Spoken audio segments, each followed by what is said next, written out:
مسلسل جاری رہتا ہے۔ افاض الصلاۃ، کیا میں نماز کو چھوڑ دوں؟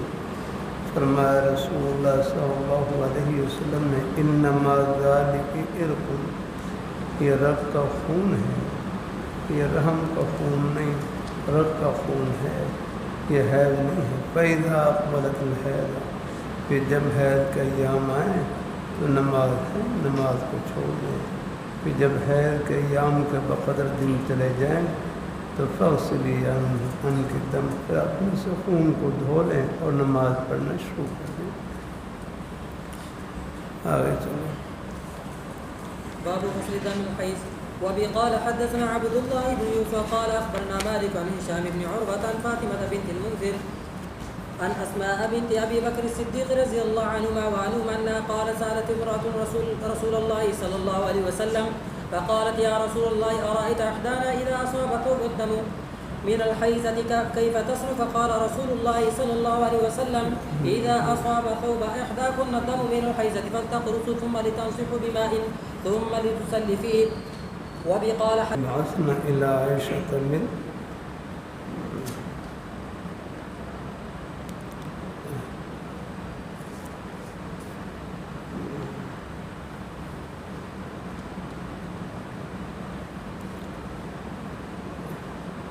درجہ لفظ ہوگا درجہ یا درجہ، یہ جو لکھا ہے نا بکسر ففتح جمع درجہ ہے یا بالدرجہ۔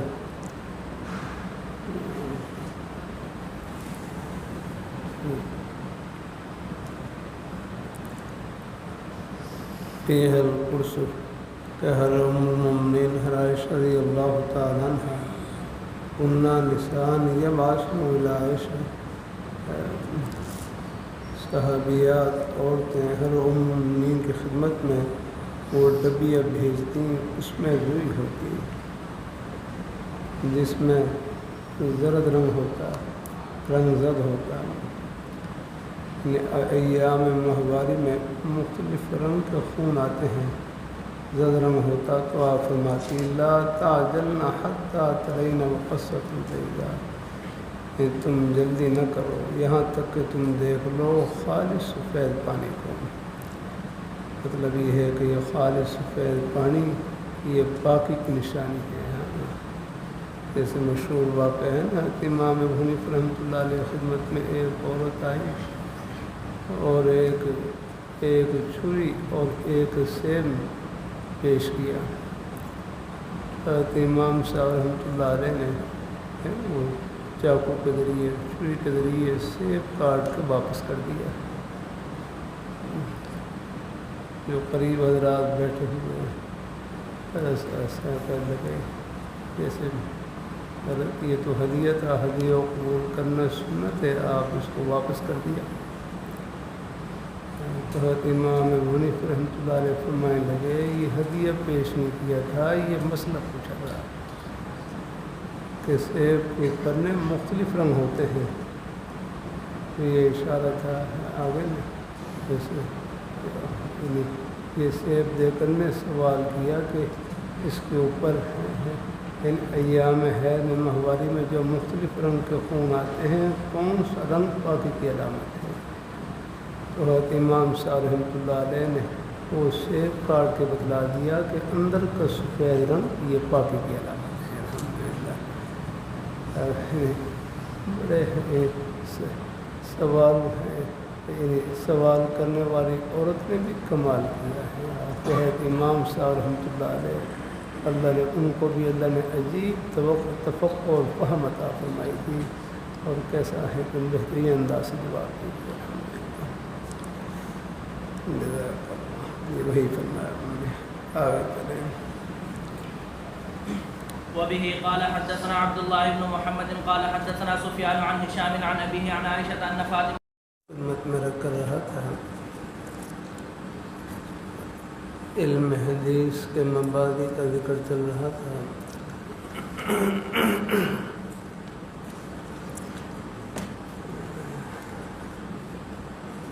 علم حدیث کے مبادی میں ایک عنوان ہے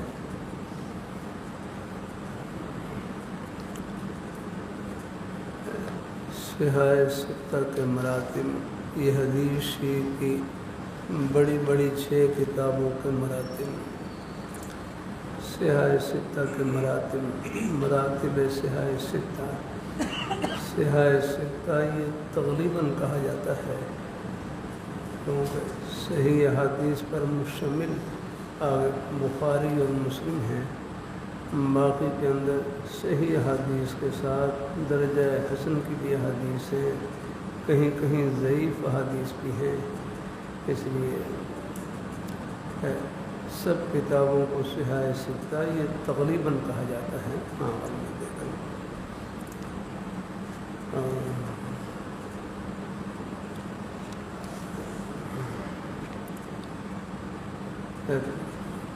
صحاح ستہ کے مراتب ان قوت سند کے لحاظ سے، قوت سند کے لحاظ سے صحاح ستہ کے مراتب، قوت سند کے لحاظ سے سب سے اونچا درجہ بخاری شریف کا ہے، پھر مسلم شریف کا ہے، پھر ابو داؤد شریف کا ہے، اور پھر نسائی شریف کا ہے۔ باحضرات نے نسائی شریف کا درجہ ابو داؤد سے پہلے شمار کیا ہے، اور پھر ترمذی شریف کا ہے، اور پھر ابن ماجہ کا ہے۔ قوت سند کے لحاظ سے سب سے اونچا درجہ بخاری شریف کا ہے، پھر مسلم شریف کا ہے، پھر ابو داؤد شریف کا، اور پھر نسائی شریف۔ باحضرات نے نسائی کا درجہ ابو داؤد شریف سے پہلے شمار کیا ہے، اور پھر ترمذی شریف کا، اور پھر ابن ماجہ کا۔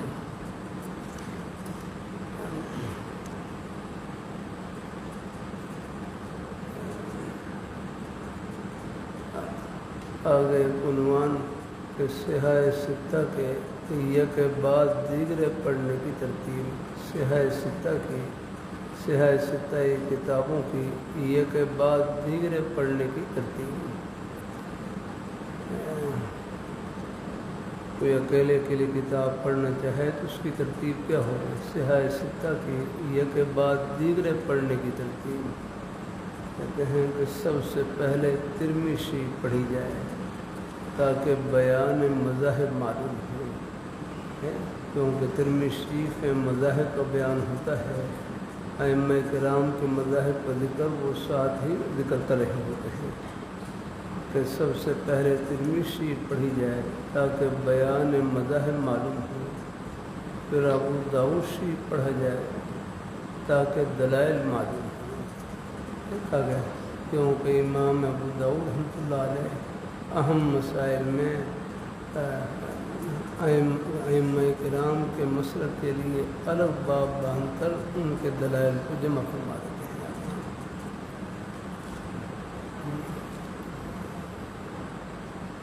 نمبر 3، پھر بخاری شریف کو پڑھا جائے تاکہ باریک اجتہادات معلوم ہوں، باریک اجتہادات، کیونکہ امام بخاری رحمۃ اللہ علیہ یہ تراجم میں حدیث شریف سے آگے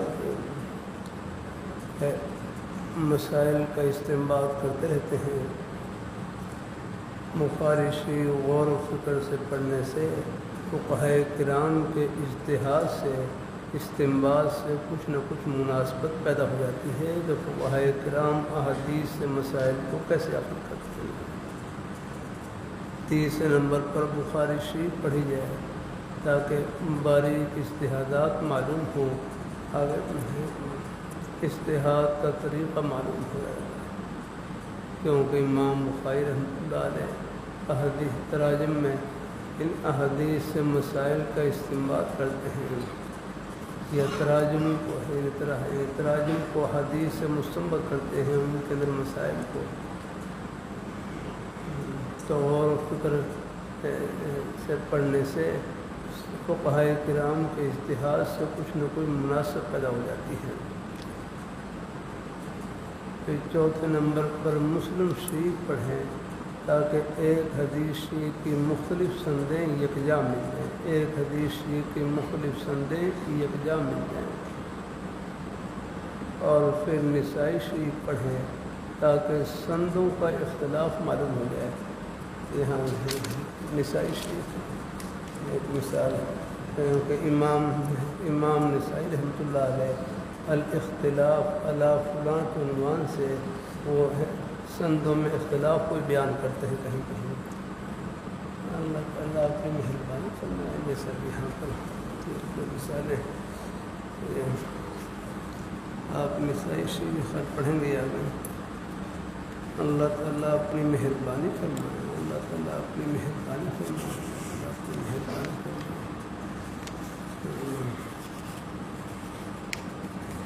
اب دیکھو یہاں پر مثلا حدیث کی پہلے ذکر ہے، آگے لکھا ہے الاختلاف علی سلیمان، الاختلاف علی سلیمان۔ اب الاختلاف علی سلیمان کے عنوان سے یہ ہے سند کا اختلاف بیان کر رہے ہیں کہ آگے سند میں اختلاف کے پرحاشی میں لکھا ہوا سند کا اختلاف کیسے ہے وہ پرحاشی میں دیکھ لیں۔ الاختلاف فی تعین ہی و عدم ہی حیث ابہم سلیمان السائل فی الروایت الاولی وسماہ فی الثانی۔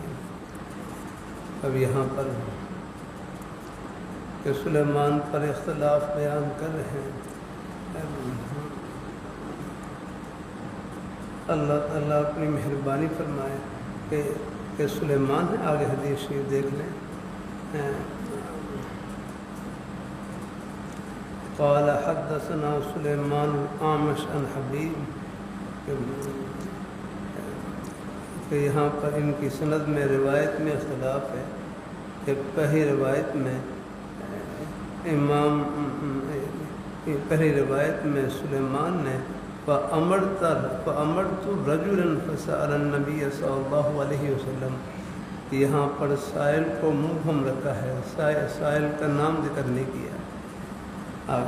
اور دوسری روایت میں سائل کا نام ذکر کیا ہے۔ قال اخبرنی سلیمان الأعمش، آگے آ رہا ہے علی رضی اللہ تعالیٰ عنہ سے فرمایا استحییت ان اسأل رسول اللہ صلی اللہ علیہ وسلم عن المدی من اجل فاطمہ فامرت المقداد فسألہ، ہے تو پھر میں نے مقداد کو حکم دیا ہے، مقداد کو انہوں نے سوال کیا، اس میں سائل کا ذکر کر دیا۔ تو گویا کہ اب امام نسائی رحمۃ اللہ علیہ سے امام نسائی رحمۃ اللہ علیہ الاختلاف علی فلان کے عنوان سے کبھی کبھی تو وہ ہے سندوں کا اختلاف، روایت کا اختلاف ہے وہ ذکر کریں گے، اس میں کس اعتبار سے اختلاف زیادہ ہے۔ ہاں ایسے آگے لکھا الاختلاف علی غیر، یہاں بھی اختلاف نقل کر رہے ہیں، یہاں کس اعتبار سے وہ لکھا من حیث روایت بواسطۃ و بلا واسطۃ، کہ پہلی روایت میں بلا ہے، پہلی روایت میں اور دوسری میں سلیمان، پہلی روایت میں واسطے کا ذکر ہے اور دوسرے روایت میں واسطے کا ذکر نہیں ہے۔ الاختلاف علی فلان ہے کہ ان سلیمان ابن یسار عن ابن عباس قال علی ارسلت المقداد، اور دوسرے میں ان سلیمان ابن یسار قال ارسل علی، پہلے میں تو واسطے کا ذکر کیا ہے حضرت ابن عباس کا، اور دوسرے میں واسطے کا ذکر نہیں ہے۔ خلاصہ یہ ہے کہ امام نسائی رحمۃ اللہ علیہ الاختلاف علی فلان کے عنوان سے کبھی کبھی سندوں کا اختلاف، تو دو سندوں میں اختلاف ہو، چاہے جس اعتبار سے بھی ہو، آگے اس کا ذکر کریں گے۔ کہیں واسطے کے اعتبار سے، واسطات میں واسطے کے اعتبار سے اختلاف ہے، اور کہیں اوپر لکھا ہوا ہے کہیں مثلا تعین اور عدم تعین کے اعتبار سے اختلاف ہے، جیسے ابھی آپ یہ دو مثالیں میں نے دے دی۔ اور کبھی کبھی ہیں امام نسائی رحمۃ اللہ علیہ آگے کوئی علت قادحہ ہو، کوئی روایت میں ہے، کوئی روایت میں کوئی ذوق، کوئی اور کوئی اس میں سکم ہو، وہ بیان کر دیں گے، جیسے کہیں گے ھذا خطأ، یاد رکھنا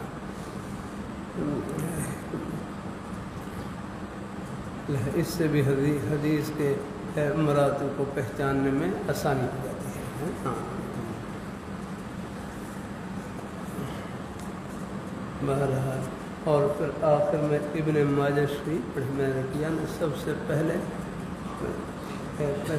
پہلے جامع ترمذی شریف پڑھی جائے تاکہ بیان مذاہب معلوم، پھر ابو داؤد شریف پڑھا جائے تاکہ دلائل معلوم، پھر بخاری شریف تاکہ باری کے اجتہادات معلوم ہوں، اور پھر مسلم شریف تاکہ ایک حدیث کی مختلف سندیں یکجا مل جائیں، اور پھر نسائی شریف تاکہ سنوں کا اختلاف معلوم ہو جائے، اور پھر آخر میں ابن ماجہ شریف پڑھی جائے، کیونکہ ابن ماجہ شریف ان کی شرائط نرم ہیں. میرے حضرت فرمانے لگے ابن ماجہ شریف میں ایسی پیاری پیاری احادیث مل جاتی ہیں جو دوسری کتابوں میں نہیں ہے، کیونکہ ان کی شرائط نرم ہے.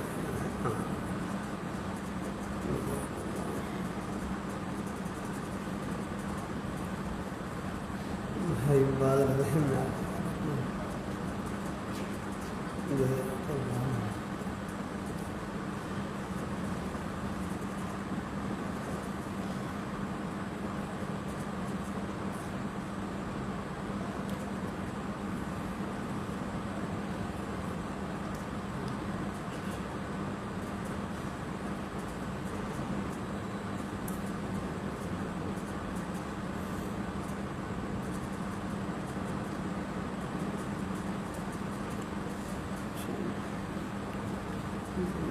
تفصیلی لمبا عنوان ہے، کل انشاءاللہ کریں گے.